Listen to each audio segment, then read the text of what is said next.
ஒரு civil சூட்டுக்கு 4 essential requirements இருக்குது அப்படின்னு சொல்லுவாங்க. ஒன்று வந்து பார்ட்டிஸ், அதாவது தரப்பினர்கள், யார் மேலே யார் கேஸ் ஃபைல் பண்ணுறாங்கன்றது 2 பார்ட்டிஸ் இருக்கணும். கேஸ் மினிமம் 2 பார்ட்டிஸ் இருக்கணும். ஒருத்தர் மேலே இன்னொருத்தர் ஃபைல் பண்ணணும். ரெண்டாவது காஸ் ஆஃப் ஆக்ஷன், அதாவது வழக்கு மூலம், இந்த காரணத்தினால தான் இந்த கேஸை ஃபைல் பண்ணுறோன்றது இருக்கணும். இந்த கேஸை இந்த விஷயத்தை ப்ரூவ் பண்ணிட்டா இந்த கேஸ் வந்து வாதியோட கேஸ் ஜெயிக்கும் அப்படின்றது இருக்கணும். மூணாவது சப்ஜெக்ட் மேட்டர், அதாவது அந்த கேஸுக்கான சப்ஜெக்ட் மேட்டர், ஒவ்வொரு இந்த கான்ட்ராக்டை பேஸ் பண்ணின கேஸு, இல்லை ப்ராப்பர்ட்டி பேஸ் பண்ணின கேஸு, இல்லை கொடுக்க வேண்டிய கடனை பேஸ் பண்ணின கேஸு அப்படின்ற சப்ஜெக்ட் மேட்டர். நாலாவது வந்து ரிலீஃப் கிளைம், அதாவது என்ன கோரிக்கையை வந்து கோர்ட் முன்னாடி வைக்கிறாங்க அப்படின்றது இருக்குது. ஸோ இந்த 4 சேர்ந்தது தான் ஒரு ப்ராப்பரான சிவில் சூட். இந்த சிவில் சூட்டோட மெயினான ஃபர்ஸ்ட் இன்க்ரீடியன்ட் பார்த்தோன்னா பார்ட்டிஸ், சரியான பர்சன்ஸை வந்து பிரதிவாதிகளாக இம்ப்ளீட் பண்ணணுன்றது இருக்குது. அதாவது சரியான ஆளுங்க கேஸ் ஃபைல் பண்ணணும், அந்த உரிமை இருக்கிறவங்க, அந்த ரைட் இருக்கிறவங்க தான் கேஸ் ஃபைல் பண்ணணும், சரியான பர்சன்ஸ் மேலே தான் கேஸ் ஃபைல் பண்ணணுன்றது இருக்குது. அந்த கேஸுக்கு சம்மந்தப்படாத ஒருத்தர் மேலே அந்த கேஸ் ஃபைல் பண்ணி அந்த கேஸோட ஜட்ஜ்மெண்ட் வந்ததுனாலும் அது வீணாக போனது ஒரு வேஸ்டான ஒரு ஜட்ஜ்மெண்ட்டாக தான் இருக்கும், வேஸ்ட் ஆஃப் டைமாக தான் இருக்கும்ன்றது தெரிய வருது.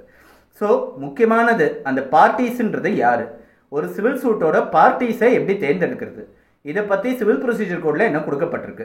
தவறான பார்ட்டிஸை கோர்ட்டில் வந்து கேஸில் வந்து ஒன்று சேர்த்ததுனால அந்த கேஸோட ஃபியூச்சர் என்ன, அதே மாதிரி சரியான பார்ட்டிஸை சேர்க்க வேண்டிய ஆட்களை சேர்க்காம போனால் அந்த கேஸோட ஃபியூச்சர் என்ன, இந்த மாதிரி நிறைய விஷயங்கள். நெசசரி பார்ட்டிஸ்னு சொல்லுவாங்க, ப்ராப்பர் பார்ட்டிஸ்னு சொல்லுவாங்க, நான் ஜாயிண்டர் ஆஃப் பார்ட்டிஸ்னு சொல்லுவாங்க, மிஸ்ஜாயிண்டர் ஆஃப் பார்ட்டிஸ் அப்படின்னு சொல்லுவாங்க. ஸோ இந்த மாதிரி நிறைய விஷயங்கள் ஜூரிஸ்ப்ருடன்ஸ் வந்து யார் மேலே யார் கேஸ் ஃபைல் பண்ணுறன்றது அந்த கேஸோட தரப்பினர்கள் பேஸ் பண்ணி ஒரு ஜூரிஸ்ப்ருடன்ஸ் வந்து கொடுக்கப்பட்டிருக்கு.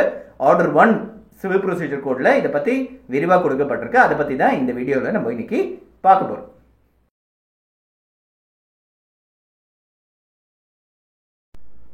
ஃபர்ஸ்ட் நெசசரி பார்ட்டி அப்படின்னா யாருன்றதை பார்ப்போம். நெசசரி பார்ட்டினா தேவையான தரப்பினர்கள், அதாவது அவர் இல்லைன்னா அந்த கேஸ் நடக்கிறதுக்கான வாய்ப்புகள் இல்லை, அவர் இல்லைன்னா அந்த கொடுக்கப்பட வேண்டிய அந்த கோரிக்கைகளை கொடுக்கறதுக்கான வாய்ப்புகளே கிடையாத ஒரு பர்சன் வந்து நெசசரி பார்ட்டிஸ். அதாவது அவர் இல்லைன்னா அவர்கிட்டேருந்து கிளைம் பண்ணக்கூடிய அந்த ரிலீஃப் வந்து கிளைம் பண்ணுறதுக்கான கிடைக்கிறதுக்கான வாய்ப்புகளே இல்லை, அந்த ரிலீஃப் கிடைக்கிறதுக்கான சாத்தியமே இல்லை அப்படின்னா அவர் நெசசரி பார்ட்டிஸ்னு பேர்.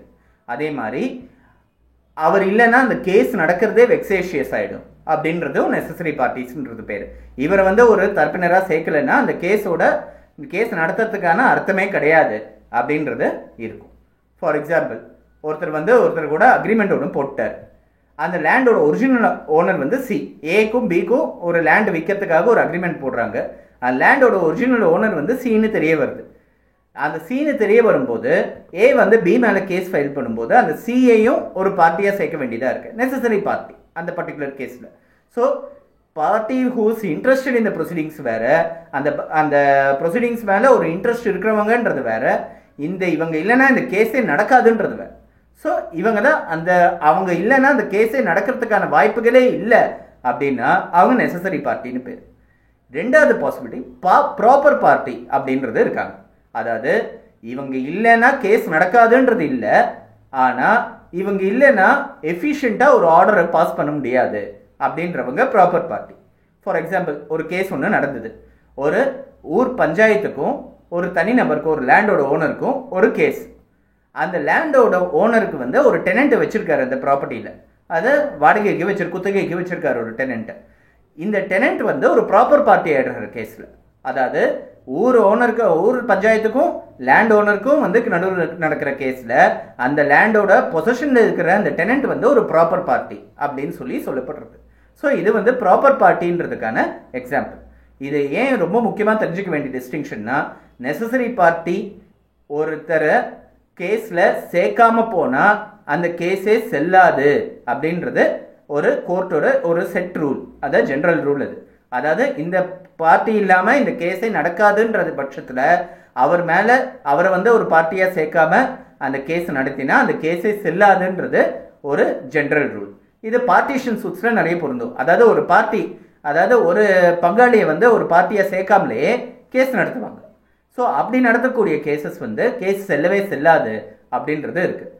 ப்ராப்பர் பார்ட்டினா அந்த கேஸ் செல்லாதுன்றது கிடையாது அப்படின்றத முக்கியமாக தெரிஞ்சுக்க வேண்டியது. இப்போது ஒரு கேஸில் யார் நெசசரி பார்ட்டி யார் ப்ராப்பர் பார்ட்டின்றத பார்த்துட்டோம்.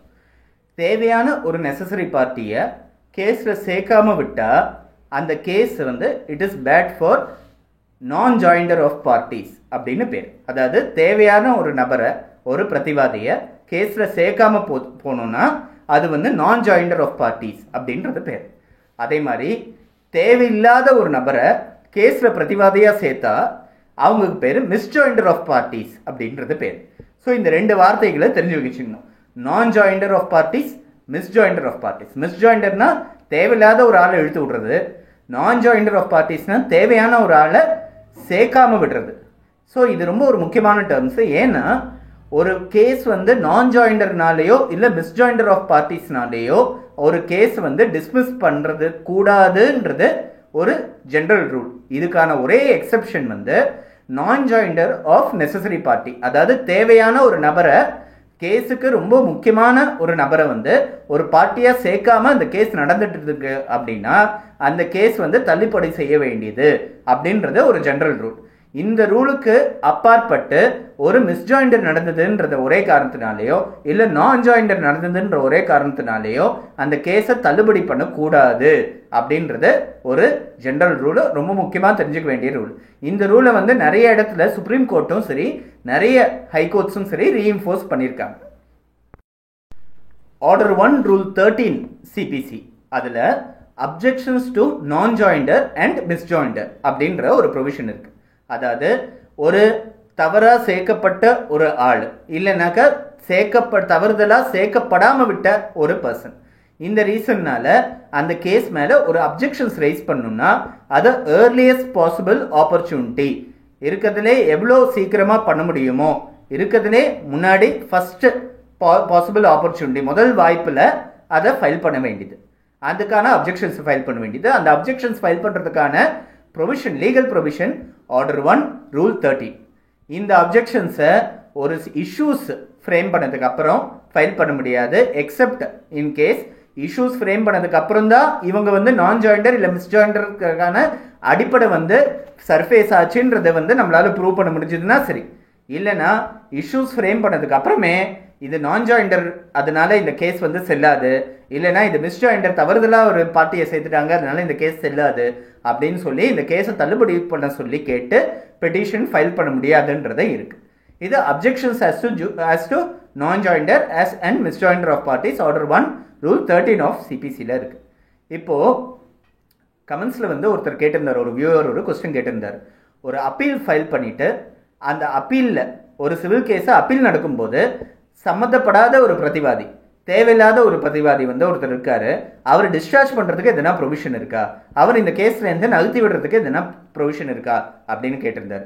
நேரடியான ப்ரொவிஷன் இல்லை. ஏன்னா ஆரம்பத்திலேயே அவர் வந்து சம்மந்தப்படாதவர் அப்படின்னா அவர் வந்து இந்த நான் ஜாயிண்டர் இல்லை மிஸ்ஜாயிண்டர் கீழே அவர் வந்து வெளியே வந்திருப்பார். அது வந்து ஆரம்பத்திலே அப்ஜெக்ஷன்ஸ் கொடுத்து அவரை வந்து இதுலேருந்து டிஸ்சார்ஜ் பண்ணியிருக்க முடியும். இந்த ப்ரொவிஷன், இந்த பர்டிகுலர் ப்ரொவிஷன் ஆர்டர் 1 ரூல் 13 கீழே ஒரு பெட்டிஷன் போட்டிருக்க முடியும். அப்பீல் ஸ்டேஜில் வந்து இதை பண்ணுறதுக்கான சாத்தியங்கள் கிடையாது.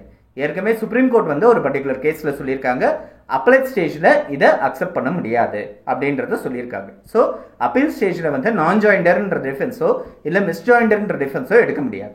அதே சமயத்தில் கீழ்கோர்ட் தீர்ப்பு வந்து என் மேலே கிடையாது, மற்ற பிரதிவாதிகள் மேலே தான், எனக்கும் இந்த தீர்ப்புக்கும் சம்மந்தமே கிடையாது, அதனால என் மேலே எதுக்கு அப்பீல் போட்டிருக்கீங்க, எனக்கும் இந்த கேஸுக்கும் சம்மந்தம் இல்லை அப்படின்னு சொல்லி அவர் நகரணும்னு நினைச்சாரு அப்படின்னா இதுக்கு தனிப்பட்ட முறையில் எந்த விதமான பெட்டிஷனோ இதுவோ கிடையாது. ஒரு மெமோ ஒன்று கோர்ட்டில் ஆஜராயிட்டு ஃபைல் பண்ணாலே போதும். அதாவது கீழ்கோர்ட்டோட தீர்ப்புக்கும் எனக்கும் சம்மந்தம் இல்லைன்றதுனால என்ன இந்த கேஸ்லேருந்து விடுவிக்க சொல்லி கேட்டுக்கிறேன் அப்படின்னு சொல்லிட்டு நான் இந்த கேஸோட தலையீட்டில் வந்து எந்த விதத்துலையும் நான் வந்து சம்மந்தப்படலை அப்படின்னு சொல்லி ஒரு மெமோ ஒன்று ஃபைல் பண்ணாலே போதுமே தவிர்த்து இது தனியாக ஒரு ப்ரொவிஷனை இன்வோக் பண்ணி ஒரு பெட்டிஷன் ஒன்று போடணுன்ற அவசியம் கிடையாது, டிஸ்சார்ஜ் ஆகணுன்ற அவசியம் கிடையாது. ஆட்டோமேட்டிக்காக கோர்ட்டே வந்து இவர் மேலே எந்த விதமான ரிலீஃபும் கிளைம் பண்ணலன்னு சொல்லி இந்த மெமோ வந்து ஆன் ரெக்கார்ட் எடுத்துக்கிட்டு இவர் பேஸ் பண்ணி எந்த விதமான ஒரு ஜட்ஜ்மெண்ட்டும் கொடுக்காம இருக்குன்றது நமக்கு தெரிய வேண்டியது. So non joinder and misjoinder of பார்ட்டிஸை முக்கியமாக தெரிஞ்சுக்க வேண்டியது at the earliest possible opportunity file பண்ணணுன்றதை தெரிஞ்சுக்க வேண்டியது.